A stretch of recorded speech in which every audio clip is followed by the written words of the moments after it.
Hello everyone. Today we are coming back with our lecture number 12 of this series that is electricity, magnetism and semiconductor. तो इसमें का हमारा चालू है अभी भी इलेक्ट्रिसिटी मैग्नेटिज्म के ही कुछ टॉपिक्स हम लोग अभी भी स्टडी कर रहे हैं. ओके, सेमीकंडक्टर बाद में जाएंगे. ओके, तो then today's lecture we have to discuss about resistivity.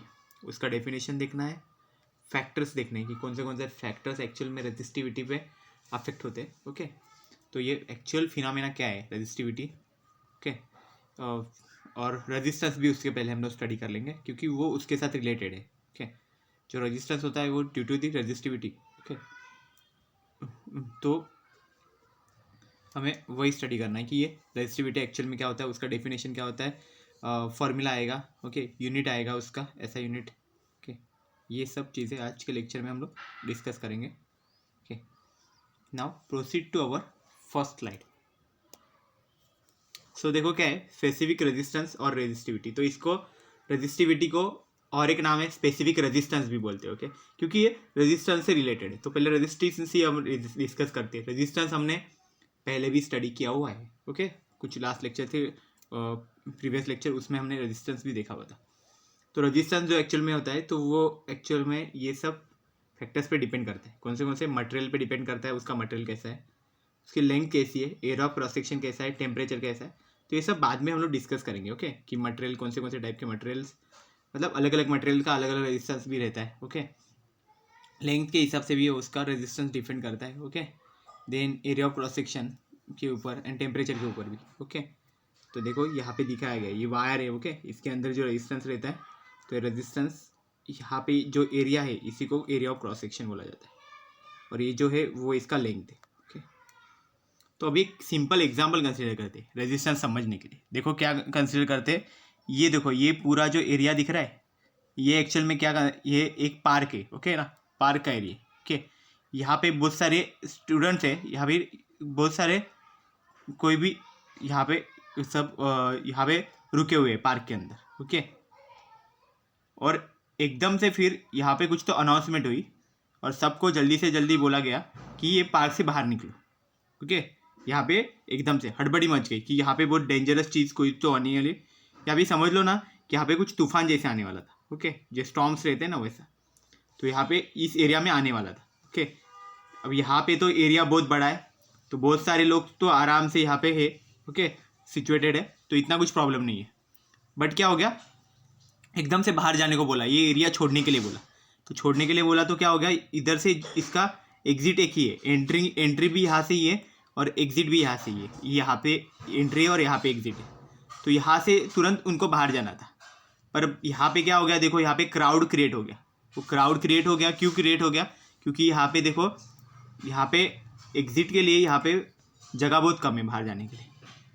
तो मतलब क्या हो गया, वो एक्चुअल में अपोज कर रहा है उसको.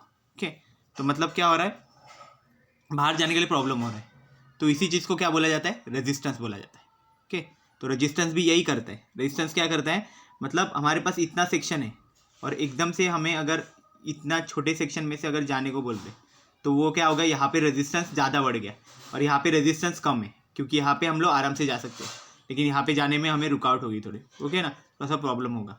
तो वो यहाँ पे दिख रहा है, देखो यहाँ पे जाने के लिए प्रॉब्लम होगा एक टाइम पे. मतलब यहाँ पे जितने लोग घूम सक रहे उतने ही लोग ये वाले एरिया में नहीं घूम सकते. ओके, एरिया छोटा है वहाँ पे. ओके, लेंथ वहाँ पे कम हो रही है, ये जो लेंथ है ये ऐसी. ओके, ये बहुत कम हो गई है. ओके, एरिया भी कम हो गया उतना. तो इस तरह से ये रेजिस्टेंस एक्चुअल में लेंथ पे डिपेंड कर रहा है, एरिया ऑफ क्रॉस सेक्शन पे भी डिपेंड करता है.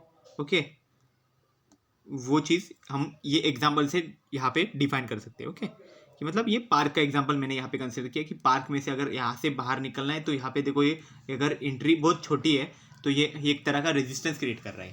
ओके, तो रेजिस्टेंस भी इसी तरह से रहता है, वायर के अंदर होता है कि वायर के अंदर हम लोग अगर कुछ ऐसा प्रॉब्लम आ गया बीच में, ऐसे ऐसे ऐसे ऐसा स्ट्रक्चर रहेगा, तो ये क्या हो गया, ये रेजिस्टेंस आ गया बीच में. ओके, एक तरह का डिस्टर्बेंस, जैसे हम लोग बोलते हैं ना, अगर रोड पे गाड़ी घूम रही है ऐसे. ओके, अगर मैं यहाँ पे एक कार ऐसे ड्रॉ कर दूँ. ओके, यहाँ पे अगर ये कार है ऐसे. ओके, समझ लो कि ये कार जैसा है ये स्ट्रक्चर.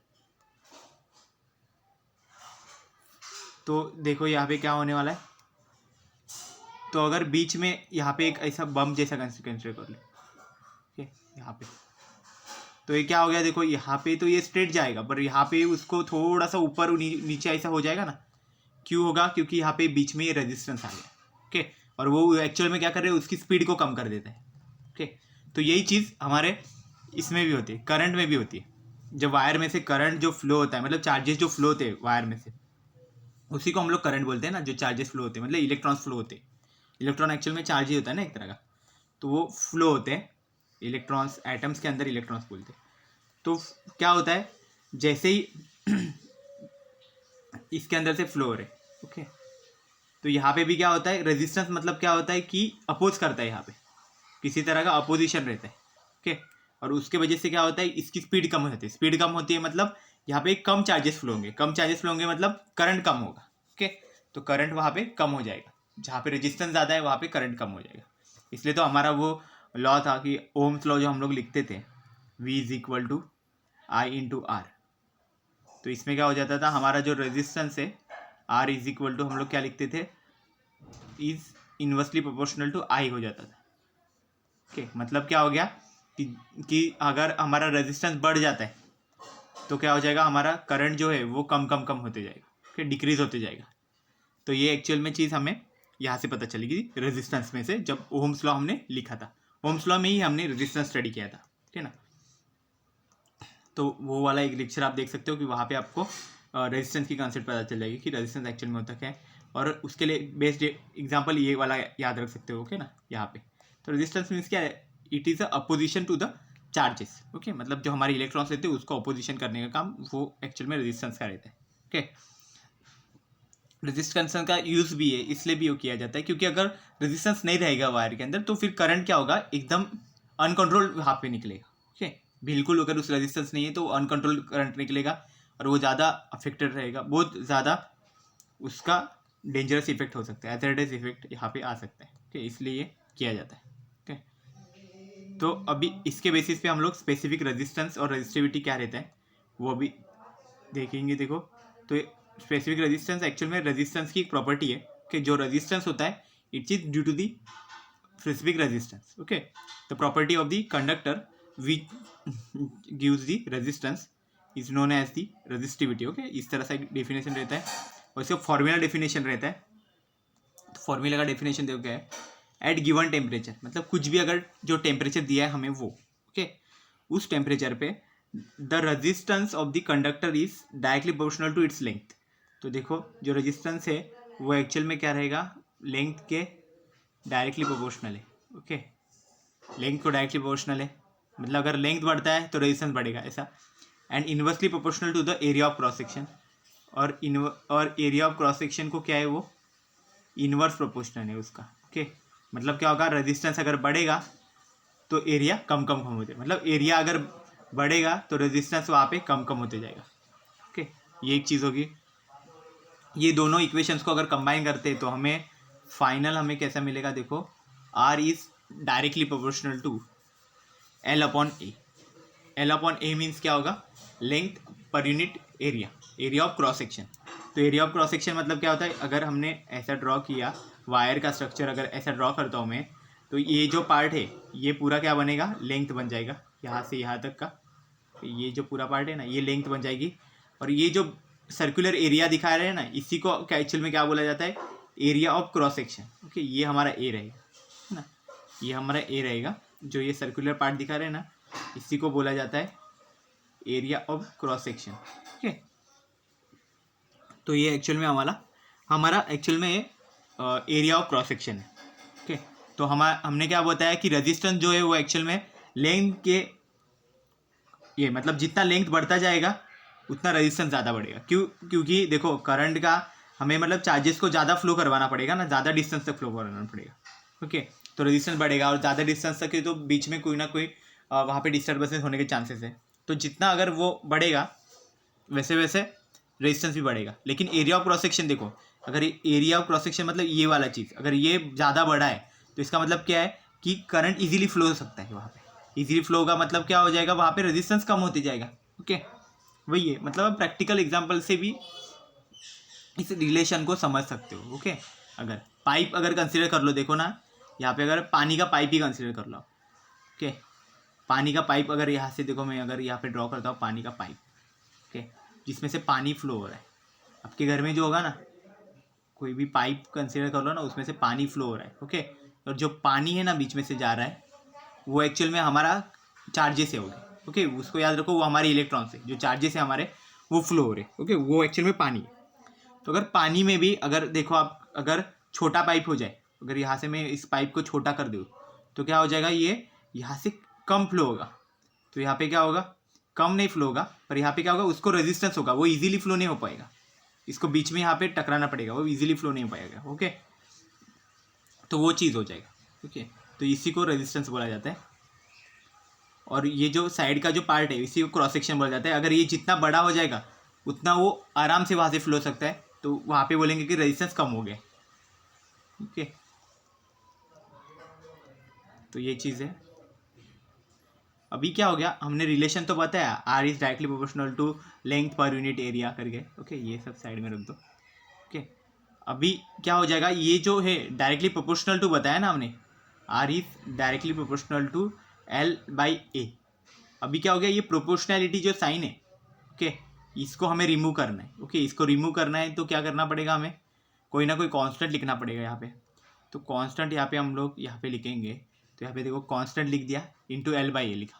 अभी कांस्टेंट एक्चुअल में क्या है, कौन सी क्वांटिटी कांस्टेंट है, तो एक नया क्वांटिटी यहाँ पे इंट्रोड्यूस किया गया, उस क्वांटिटी को ना यहाँ पे रो करके, ओके ना, रो के फॉर्म में, तो यहाँ पे इंट्रोड्यूस किया और इसको नाम दिया गया स्पेसिफिक रेजिस्टेंस या फिर रेजिस्टिविटी, इसको बोला जाता है स्पेसिफिक रेजिस्टेंस या रेजिस्टिविटी, ओके, जो एक्चुअल में लेंथ पे डिपेंड नहीं करता, एरिया पे भी डिपेंड नहीं करता, भले ही उसके फॉर्मूला में यहाँ पे एरिया और ये भी है, पर उस पर डिपेंड नहीं करेगा, वो डिपेंड क्या किस पे करता है, मटेरियल पे डिपेंड करता है कि आपका मटेरियल कैसा है उस पर, देन वो टेम्परेचर पे भी डिपेंड करता है, ओके, टेम्परेचर कितना अप्लाई किया गया, तो गिवन टेम्परेचर और मटेरियल उस पर डिपेंड करता है एक्चुअल में ये क्वांटिटी कैसी है, ओके, क्योंकि एक्चुअल में कांस्टेंट है ना, तो ये सब चीज़ें उस पर अफेक्ट नहीं करेगी, ओके, बट इसके बेसिस पे ये सब चेंज हो सकता है, ओके, इसको कांस्टेंट रखने के लिए। तो एक रो यहाँ पे कांस्टेंट है और जिसको बोला जाता है स्पेसिफिक रेजिस्टेंस और रेजिस्टिविटी ऑफ द कंडक्टर,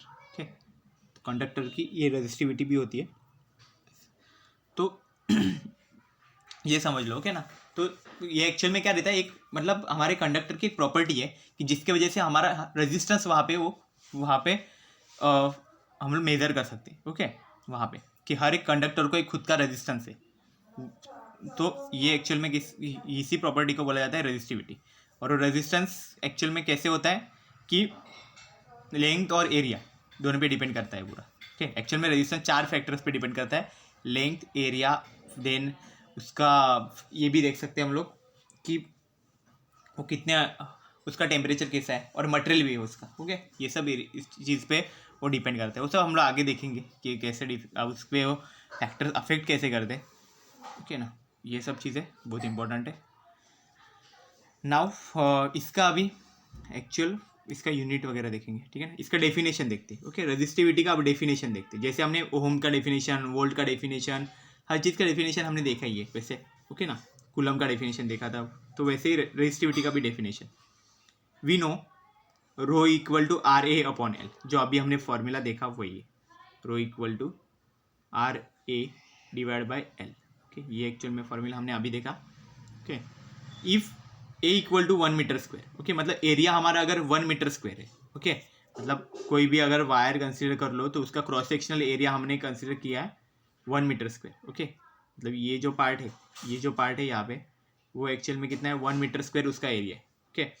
अब ये सर्कुलर है, सर्कुलर मतलब कितना रहता है, पाई आर स्क्वायर रहता है, ओके, फॉर्मूला याद रखो, ठीक है ना, पाई आर स्क्वायर, तो इसका एरिया कितना बताया गया 1 मीटर स्क्वायर, एंड लेंथ बताई गई 1 मीटर और लेंथ की वैल्यू भी बताइए 1 मीटर, ओके, तो वो केस में अगर हम लोग वैल्यूज पुट करते हैं यहाँ पे, ओके, तो ये कितना बनेगा, देखो यहाँ पे क्या बोला गया है, यहाँ पे हमारी ए की वैल्यू है 1, तो ये आर ऐसे ही रहेगा, आर की वैल्यू नहीं दी है, तो इधर बन जाएगा 1 मल्टीप्लाई बाई 1, डिवाइड में भी है 1 मीटर, तो ये भी 1 हो जाएगा, 1 1 कैंसिल, वो सब 1 से लिखने की जरूरत ही नहीं है, तो आर बन जाएगा, तो वो केस में क्या बनेगा हमारा रो इक्वल टू आर बन जाएगा।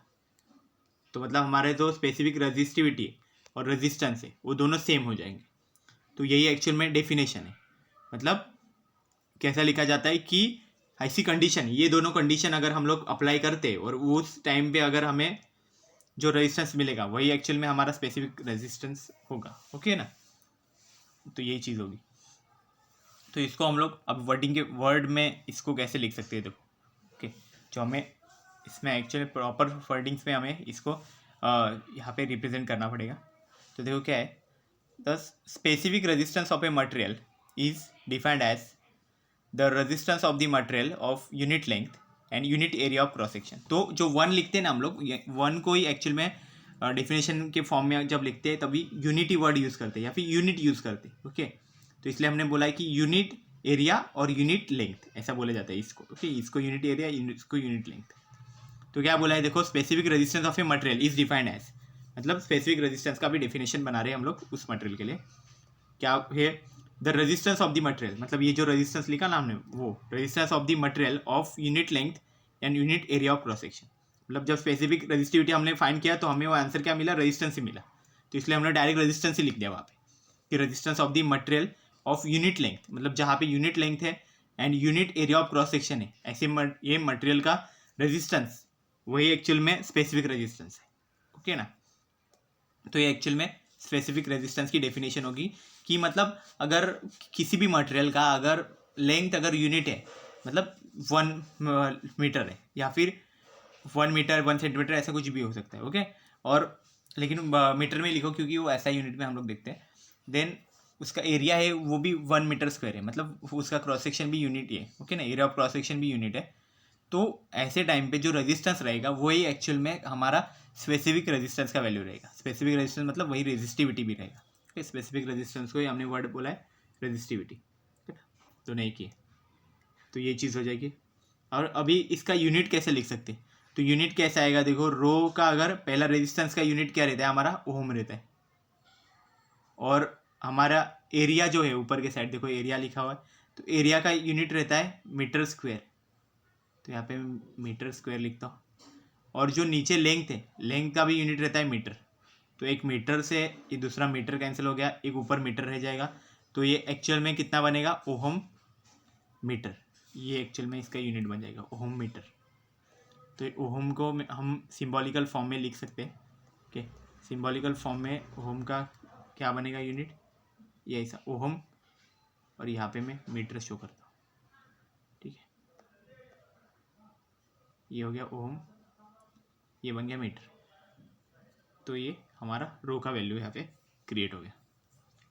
ओके, तो ये एक्चुअल में ऐसा यूनिट है हमारा किसके लिए, रेजिस्टिविटी के लिए, तो और उसको बोलते हैं स्पेसिफिक रेजिस्टेंस। ओके, सो यहाँ पे हमने स्पेसिफिक रेजिस्टेंस का एक्चुअल जो डेफिनेशन था वो देखा, इसका ऐसा यूनिट देख लिया कि ये क्या रहता है। ओके, सीजीएस की ज़रूरत नहीं है, हम लोग रेजिस्टेंस के लिए मोस्टली ओहम ही यूज़ करते हैं, दूसरा कोई यूनिट हम लोग यूज़ नहीं करते मोस्टली।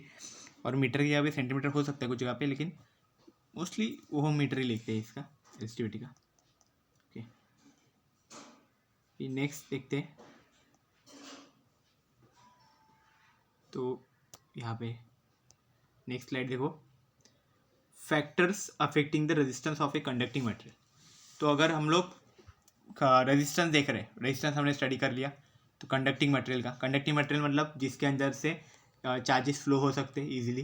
ओके, करंट फ्लो होता है, उसको हम लोग बोल सकते हैं, उसका कंडक्टर बोला जाता है। क्योंकि कंडक्टर मतलब क्या करता है, एक पॉइंट से दूसरे पॉइंट तक वहाँ पे कंडक्शन का प्रोसेस करता है, ट्रांसपोर्ट करते हैं उसको। सो उसके फैक्टर्स कौन से, रेजिस्टेंस को ये अफेक्ट करने के लिए कि वो चेंजेस होने के बाद रेजिस्टेंस में भी चेंजेस आ जाए, ऐसे फैक्टर्स।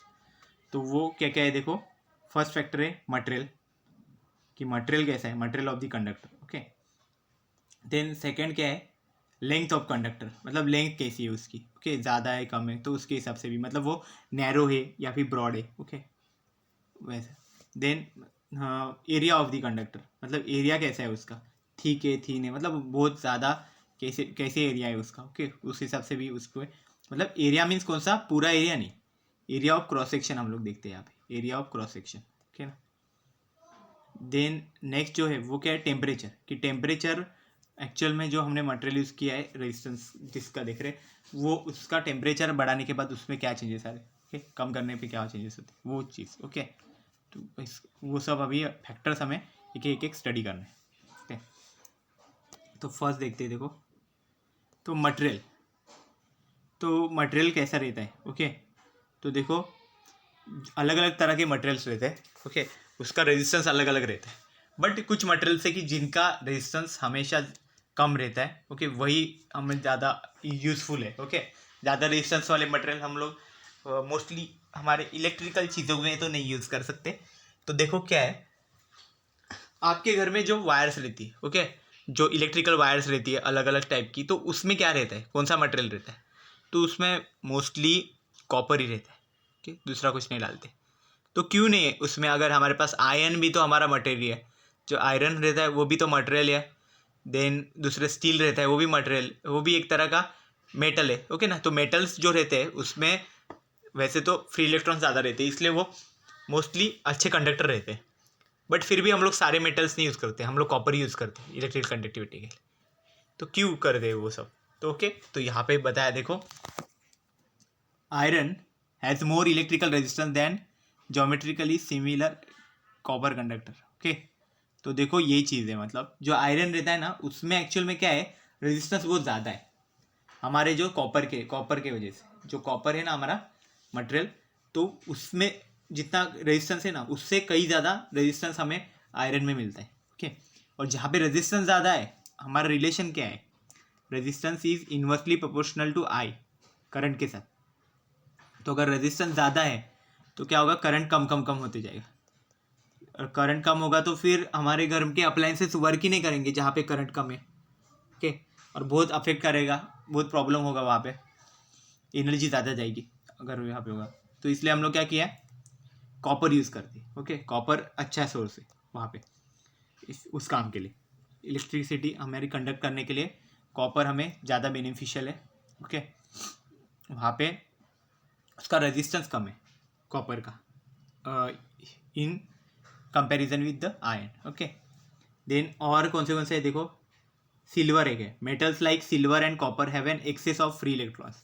तो ये भी रीजन है कि सिल्वर और कॉपर अच्छे मेटल्स है, ओके, बट सिल्वर का है, सिल्वर बहुत कॉस्टली है ना, ओके। आपको तो मालूम ही होगा कि जो मार्केट्स में देखते हैं गोल्ड सिल्वर ये सब तो बहुत कॉस्टली होता है, तो हम सिल्वर तो नहीं यूज़ करते हमारे डेली जो वायर्स जो हमारे घर पे रहते हैं उसमें अगर सिल्वर यूज़ करेंगे तो कैसे परवड़ेगा, okay, it's not affordable. So silver तो हम लोग इसलिए नहीं यूज़ करते, बट वो भी एक अच्छा कंडक्टर है, ओके ना, इलेक्ट्रिसिटी के लिए। सो कॉपर तो, लेकिन वो अच्छे कंडक्टर है मतलब क्या है वो, okay, have an excess of free electrons, उसके अंदर बहुत सारे इलेक्ट्रॉन्स हैं जो फ्रीली मूव कर सकते हैं, ओके। ऐसे दिखेंगे नहीं पर उसमें होते, okay, which are not held strongly with any particular atom of metals, मतलब कि कौन से भी मेटल, वो मेटल के जो एटम्स रहते हैं अंदर, ओके, उसके अंदर ही इलेक्ट्रॉन्स रहते हैं ना, तो वो एक्चुअल में स्ट्रांगली वहाँ पे बाउंड नहीं हुए हुए, ओके, वो फ्रीली मूव कर सकते हैं अगर जब हम उसको कुछ एनर्जी प्रोवाइड करते हैं तो, ओके। तो ये एक्चुअल में रीज़न है, मेन रीज़न कि जिसकी वजह से कॉपर हमें ज़्यादा बेनिफिशियल है, ओके। और मेटल्स ही होते हैं, हम बाकी रबर और प्लास्टिक और ये सब रहते हैं ना, ये सब नहीं यूज़ कर सकते क्योंकि इसमें फ्री इलेक्ट्रॉन्स नहीं मिलेंगे हमें इतने, ओके। इलेक्ट्रॉन्स रहेंगे बट फ्री इलेक्ट्रॉन्स नहीं रहेंगे, वो चीज़ रहती है। तो बहुत इंपॉर्टेंट चीज़ है ये, जिसकी वजह से हम लोग मोस्टली ये यूज़ करते हैं, ओके। तो इलेक्ट्रिकल रेजिस्टेंस मेटल में कम रहता है नॉन मेटल्स के हिसाब से। देन नेक्स्ट क्या है, this free electrons move randomly in all direction inside metals. तो जो फ्री इलेक्ट्रॉन्स है वो एक्चुअल में रैंडम डायरेक्शन में वहाँ पे मूव करते हैं मेटल के अंदर, बट जब हम एक्सटर्नल फील्ड वहाँ पे अप्लाई करते हैं, मतलब कुछ भी एनर्जी हम लोग उसको प्रोवाइड करते, तो वो टाइम पे क्या होता है, वो एक स्पेसिफिक डायरेक्शन मतलब पर्टिकुलर डायरेक्शन में ही वो फ्लो होना चालू हो जाते हैं, ओके। तो वो चीज़ का ही हम लोग एक्चुअल में यूज़ करते हैं हमारे इलेक्ट्रिक, जो कि घर में हमारे इलेक्ट्रिक के अप्लाइंसेस है, ओके, जो कुछ सॉकेट वगैरह है वहाँ पे हमने जो लाइट्स जो दिए गई है, सब बल्ब ट्यूबलाइट वगैरह, ये सबको ग्लो करने के लिए हमें जो करंट फ्लो करवाना पड़ता है, करंट हमें भेजना पड़ता है, ओके। तो वो करंट कहाँ से आता है, इससे ही आता है, चार्जेस वैसे ही फ्लो होते हैं, ओके ना। तो वो चीज़ रहती है यहाँ पे। तो इसलिए इलेक्ट्रिकल रेजिस्टेंस एक्चुअल में मटेरियल पे भी डिपेंड करता है, कौन सा मटेरियल हम लोग यूज़ कर रहे हैं उसके हिसाब से उसका इलेक्ट्रिकल रेजिस्टेंस भी अलग अलग रहता है मटेरियल टू मटेरियल। तो ये एक्चुअल में अफेक्ट करता है हमारे रेजिस्टेंस पे। नेक्स्ट देखते हैं सेकेंड फैक्टर जो है वो क्या है, length of a conductor. Length का तो हमने ऑलरेडी रेजिस्टिविटी में देख लिया, देखो क्या रहता है।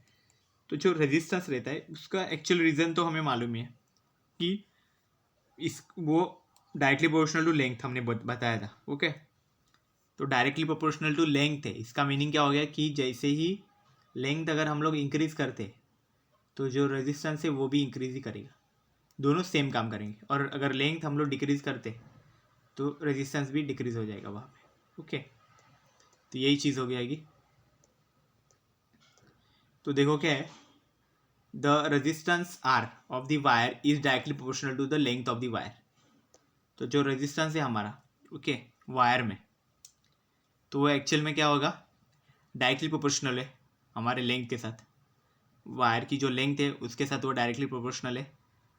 तो इसके वजह से क्या हो जाएगा, अगर हम लोग लेंथ को इंक्रीज करते हैं, if we increase the length then the resistance of the wire also increases. Okay, ये चीज़ रहता है।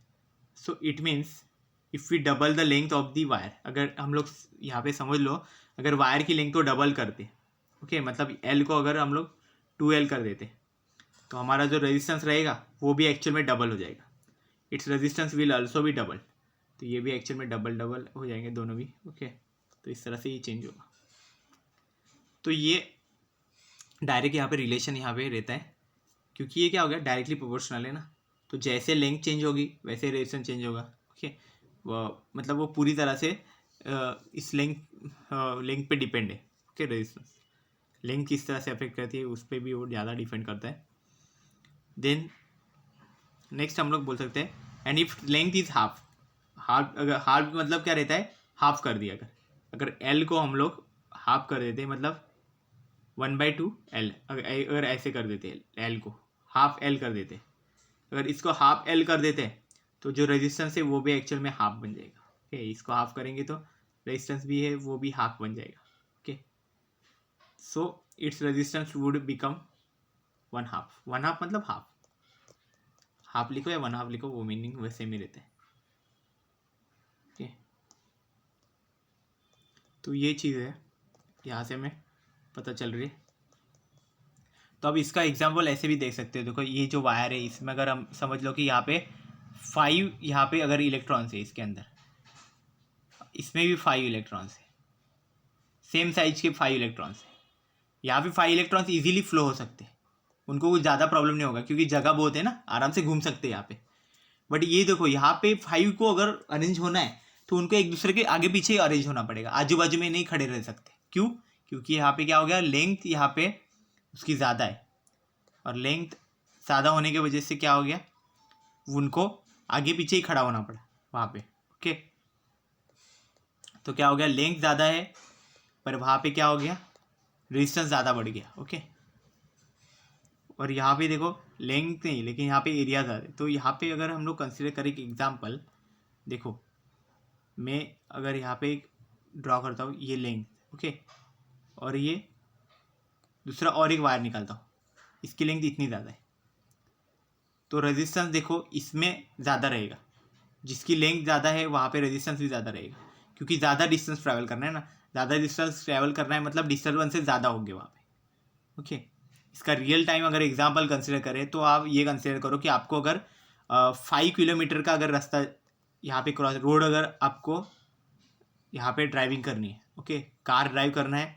5 किलोमीटर के इस पे, और एक साइड है यहाँ पे 1 किलोमीटर। ओके, तो यहाँ पे अगर आप बीच में अगर डिस्टर्बेंसेस कंसिडर करें, डिस्टर्बेंसेस मतलब कौन से, बीच में अगर कुछ भी आएगा, टोल्स आ सकते हैं, यहाँ पे बम्पर्स आ सकते हैं, यहाँ पे स्पीड ब्रेकर्स या फिर ऐसे सब। ओके, तो ये जो 1 किलोमीटर है ना वहाँ पे कम आएंगे आपको, क्योंकि वो एरिया ही कम है ना, मतलब वो लेंथ ही कम है। ओके ना, 1 किलोमीटर में, लेकिन ये जो 5 किलोमीटर है ना यहाँ पे ज़्यादा आएंगे आपको, क्योंकि यहाँ पे क्या लेंथ ज़्यादा बढ़ गई ना, वो चीज़ है एक्चुअल में। ओके, तो लेंथ ऑफ कंडक्टर को आप वैसे कनेक्ट कर सकते हो आपके रियल टाइम एग्जाम्पल भी यहाँ पे ले सकते हो उसके साथ, ओके। या फिर ये फॉर्मूला है, फॉर्मूला के बेसिस पे भी आप यहाँ पे एक्सप्लेन कर सकते हो, ओके। तो ये चीज़ हो गई लेंथ ऑफ कंडक्टर के लिए। अब सेम थिंग अभी एरिया के भी देखना है वैसे, तो एरिया ऑफ कंडक्टर यहाँ पे देखना है हमें। तो एरिया ऑफ कंडक्टर कैसे रहेगा देखो, तो अभी हमारा जो इसका देखा हमने बताया कि रेजिस्टिविटी में कि रेजिस्टेंस जो है एक्चुअल में वो inversely proportional to area of cross section रहता है, ओके। तो area of cross section actual में क्या रहता है वो पहले समझ लो, ओके। तो एरिया ऑफ क्रॉस सेक्शन देखो ये चीज़ रहती है, जो हमारी वायर रहती है ना उसका जो ये सर्कुलर पार्ट बनता है ना, उसी को बोला जाता है क्रॉस सेक्शनल एरिया या फिर बोला जाता है area of cross section, okay.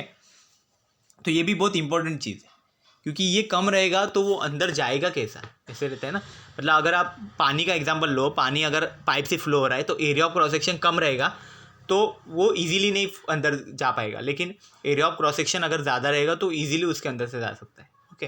तो वही चीज़ है, अगर इजीली जा रहा है तो हम लोग बोल सकते हैं कि उसका रेजिस्टेंस कम है, बट उसको अगर बहुत ज़्यादा कॉम्प्रेशन वहाँ पे इफेक्ट हो रहा है, उस पर बहुत स्ट्रेस आ रहा है, तो वहाँ पे हम लोग बोल सकते हैं कि वहाँ पे रेजिस्टेंस बहुत ज़्यादा है, okay.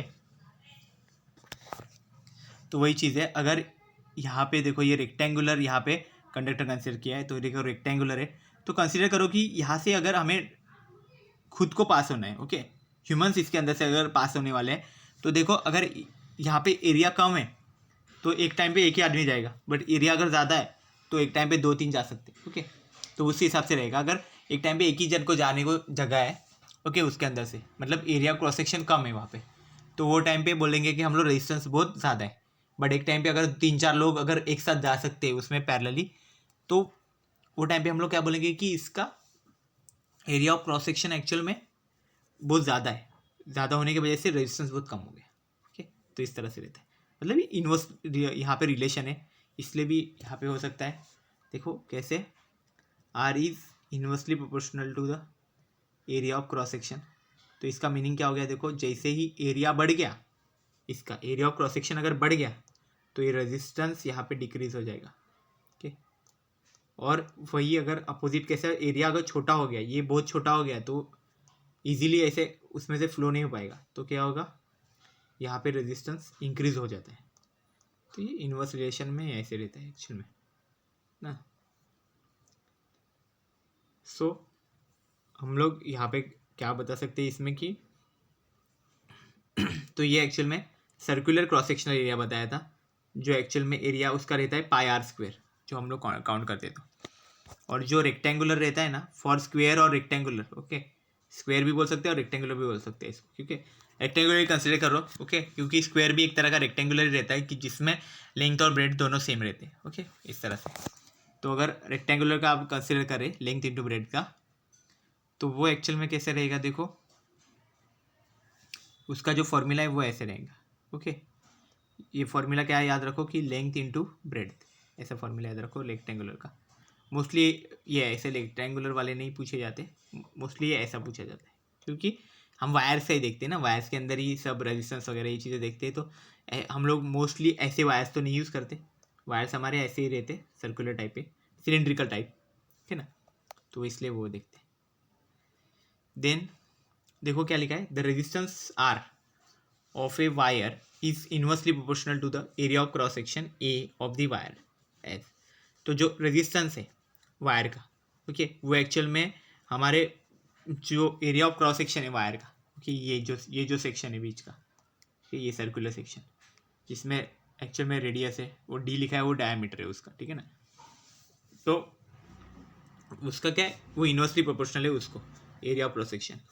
It means that a thick wire would have smaller resistance then a thin wire. Thick मतलब कौन सा वायर रहता है, ओके, जो थिक वायर रहता है ना, मतलब ऐसा जो मोटा सा वायर रहता है ना, वो थिक वायर हो गया, ओके। तो उसमें क्या है, रेजिस्टेंस बहुत कम रहेगा बोला है। और जो थिन वायर है मतलब ऐसा वायर कि जिसकी रेजिस्टेंस बहुत कम है, मतलब जिसका रेडियस छोटा है, कि ये रेजिस्टेंस हो गया, ये इसका रेजिस्टेंस हो गया, तो ये जो पार्ट है वो थिक है, ये जो है वो थिन है, ओके। तो थिन वायर में रेजिस्टेंस ज़्यादा होगा, थिक में कम होगा, ओके, ये चीज़ हमें यहाँ से पता चल गई, क्योंकि यहाँ पे एरिया भी ज़्यादा होगा क्योंकि रेडियस ज़्यादा है। रेडियस ज़्यादा है क्योंकि हमारा फॉर्मूला क्या है एरिया का, पाई आर स्क्वायर है। तो रेडियस पे पूरा डिपेंड करता है क्योंकि पाई की वैल्यू तो कांस्टेंट है, 3.145 की वैल्यू है, लेकिन आर पे डिपेंड कर रहा है अभी पूरा एरिया। तो एरिया अगर आर पे डिपेंड कर रहा है, यहाँ पे रेडियस अगर ज़्यादा है तो इसका मतलब इसका एरिया ज़्यादा रहेगा। यहाँ पे रेडियस कम है तो इसका यहाँ पे एरिया कम रहेगा। तो जो थिक पार्ट है वहाँ पे क्या हो जाएगा, एरिया ज़्यादा है, तो इसका मतलब क्या हो जाएगा, ये जो हमारा रेजिस्टेंस है वो कम कम होते जाएगा। ओके, तो ये चीज़ हो जाएगी, यहाँ से हमें पता चल जाएगा। ओके, अभी क्या हो गया, एरिया हो गया। अभी लास्ट एक और है हमारा जो फैक्टर एक्चुअल में अफेक्ट करता है मोस्टली, जो रेजिस्टिविटी पे भी अफेक्ट करता है, रेजिस्टेंस पे भी अफेक्ट करता है। तो वो क्या है हमारा, देखते हैं आगे। ये एक्चुअल में समझ गया ना कि एरिया ऑफ क्रॉस सेक्शन क्या रहता है, और इसका जो फॉर्मूला याद रखो, ठीक है ना। ये एरिया मतलब जो सर्कल का एरिया रहता है ना वो पाई आर स्क्वायर, यही एक्चुअल में हम area of cross section find करने के लिए ये फॉर्मूला यूज़ कर सकते हैं, ठीक है ना। A equal to pi r square. अभी नेक्स्ट देखते हैं टेम्परेचर। तो टेम्परेचर एक्चुअल में क्या है, देखो टेम्परेचर हमें अफेक्ट करता है इसके लिए, ओके ना।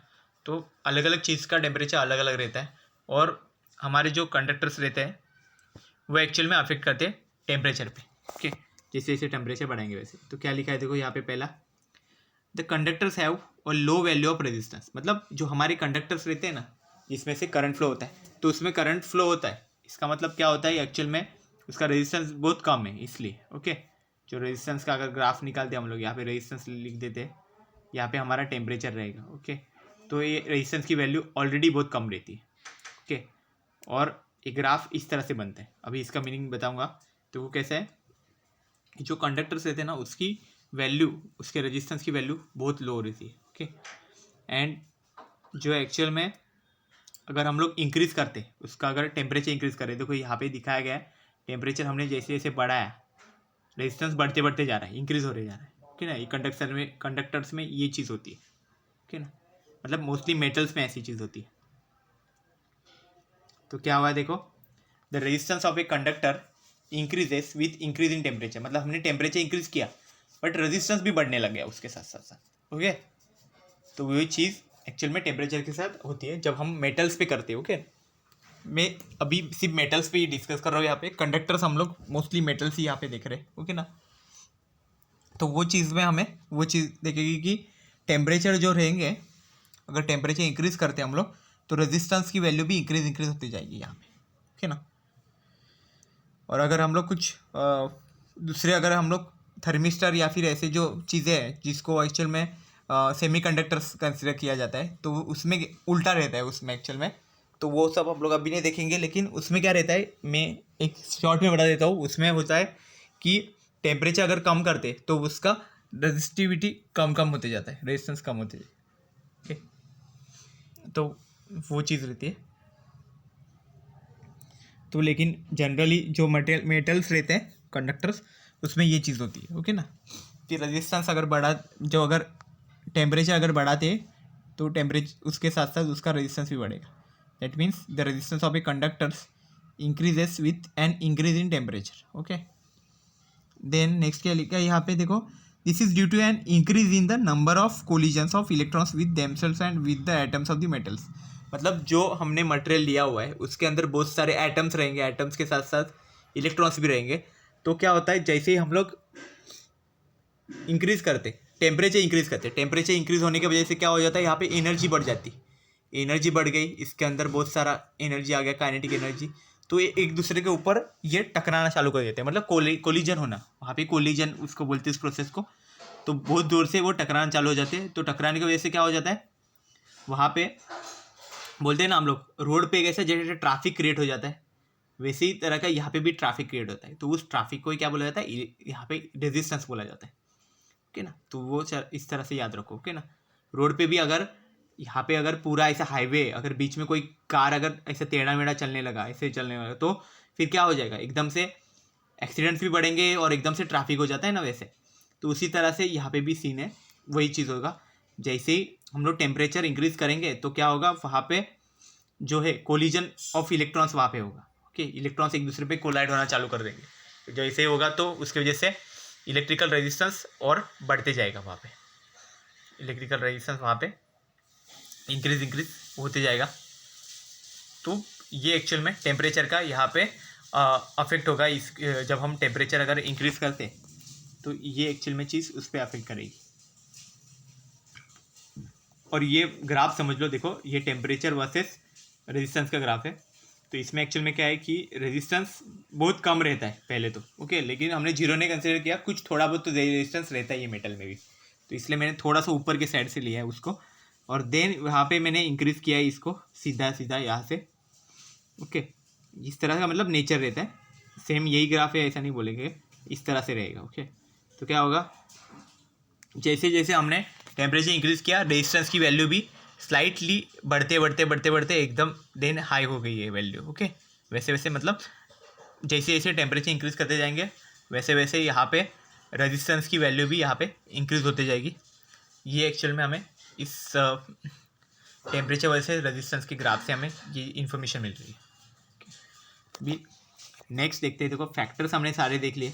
एक पहला जो था मटेरियल देखा कि मटेरियल ऑफ दी हमारा जो कंडक्टर का मटेरियल है वो कैसे अफेक्ट करता है, देन उसका लेंथ देखा, length of the conductor, then area of the conductor, और उसके बाद अभी टेम्परेचर भी देख लिया कि टेम्परेचर कैसे अफेक्ट करता है हमारे रेजिस्टेंस पे। ओके ना, देन नेक्स्ट देखते हैं, अभी रेजिस्टेंस देखा, रेजिस्टिविटी देखा, तो अभी देखो क्या है कि इन दोनों के बीच का डिफरेंस क्या है, रेजिस्टिविटी क्या क्वांटिटी है, रेजिस्टेंस क्या है, दोनों का एक्चुअल जो डिफरेंस है वो डिफरेंस अभी इसमें देखेंगे। देखो तो क्या है, देखो रेजिस्टेंस क्या है, देखो resistance of a conductor is the obstruction offered by the conductor in the flow of current through it is measured by the potential difference needed across the conductor to flow 1 ampere current through it. तो ये obstruction word मत याद रखो, oppose बोल दो इसको, ठीक है ना। तो अपोजिशन होता है जो कंडक्टर में, ओके, जो हमारे चार्जेस जो फ्लो हो रहे हैं, करंट जो फ्लो हो रहा है उसको, ओके, उसी को एक्चुअल में क्या बोलते हैं, रेजिस्टेंस बोला जाता है। ओके, और इसको मेजर करने के लिए पोटेंशियल डिफरेंस की ज़रूरत पड़ती है, और जो करंट रहता है उसकी, क्योंकि इसका फॉर्मूला ही हमने देखा था ना, ओम्स लॉ का फॉर्मूला रहता है V is to I R, तो R इज इक्वल टू क्या रहता है, V अपॉन आई।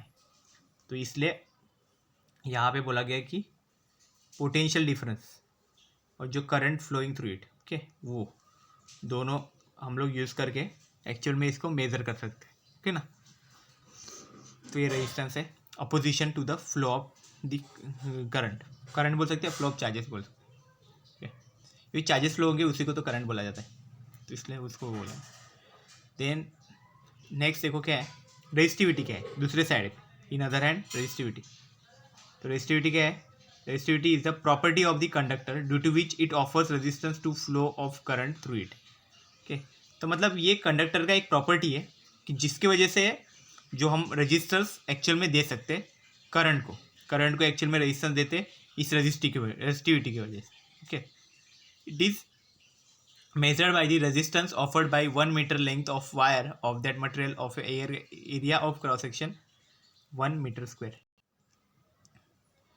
तो रेजिस्टिविटी एक्चुअल में क्या रहता है, प्रॉपर्टी है, ओके ना, ये कंडक्टर की, कि जिसकी वजह से क्या होता है, रेजिस्टेंस जो करंट को एक्चुअल में रेजिस्टेंस प्रोवाइड करता है। ओके, मतलब रुकाने का काम, मतलब पूरी तरह से रुकाता नहीं है, बस उसकी स्पीड कम करने का काम। Okay, it is measured by the resistance offered by 1 meter length of wire of that material of area of cross section 1 meter square। okay, तो जब हम वायर का 1 मीटर लेंथ अगर कंसिडर करें, मतलब unit length, and 1 metre square अगर उसका area of cross section, मतलब unit area of cross section अगर कंसिडर करें, okay, unit length unit area of cross section, तब जो हमें रेजिस्टेंस मिलेगा वही एक्चुअल में रेजिस्टिविटी रहेगा, या फिर उसको बोला जाता है स्पेसिफिक रेजिस्टेंस, है ना।